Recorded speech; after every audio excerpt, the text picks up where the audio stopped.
तुमच्या शरीरात vitamin D ची कमतरता आहे. डॉक्टरांनी व्हिटॅमिन डी ची सप्लिमेंट घ्यायला सांगितलंय. मग तुम्हाला प्रश्न पडला असेल, व्हिटॅमिन डी सकाळी घेऊ का रात्री? कोणत्या वेळी घेतल्याने जास्तीत जास्त फायदा होतो?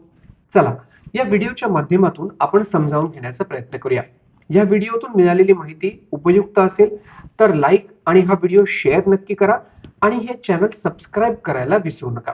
क्लिव्हलँड क्लिनिकच्या माहितीनुसार साधारणतः व्हिटॅमिन डी जेवणासोबत किंवा हेल्दी फॅट असलेल्या स्नॅक्स सोबत घेतलेलं चांगलं, जेणेकरून याचा शरीराला चांगला फायदा होतो आणि व्हिटॅमिन डी ची लेवल बूस्ट होण्यामध्ये मदत मिळते. काही लोक व्हिटॅमिन डी ची सप्लिमेंट सकाळी घेतात तर काही रात्री खातात. पण व्हिटॅमिन डी कसं काम करतं यावरून तुम्हाला ठरवता येईल की याचा जास्तीत जास्त फायदा होण्यासाठी हे केव्हा खावं. मग सकाळी खाल्लं तर काय होईल? व्हिटॅमिन डी फॅट सोल्युबल आहे. याचा अर्थ याला ऍब्झॉर्ब होण्यासाठी फॅट आणि तेलाची गरज असते. क्लिव्हलँड क्लिनिकच्या माहितीनुसार पूर्ण जेवणासोबत व्हिटॅमिन डी घेतलं तर ते शरीरात ऍब्झॉर्ब सहजतेने होतं.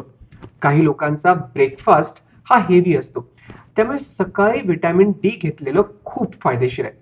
दिवसभरात सूर्यप्रकाश आणि उन्हामुळे शरीरात व्हिटॅमिन डी ची लेवल चांगली असते, त्यामुळे सकाळी व्हिटॅमिन डी घेतलं तर ह्याचा खूप फायदा होतो. मग संध्याकाळी किंवा रात्री व्हिटॅमिन डी घेतलं तर? क्लिव्हलँड क्लिनिकच्या माहितीनुसार काही लोक व्हिटॅमिन डी संध्याकाळी घेणं पसंत करतात, पण रिसर्चनुसार ह्याचे होणारे फायदे हे मिक्स्ड असल्याचं आढळलं. 2021 मध्ये रिसर्चमध्ये असं आढळलं की व्हिटॅमिन डी संध्याकाळी घेतल्यामुळे मेलाटोनिन हॉर्मोन कमी होतं.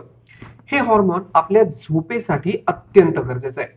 तर इतर रिसर्च सांगतात की यामुळे झोप चांगली लागते, त्यामुळे यावर अधिक रिसर्च हा गरजेचा आहे.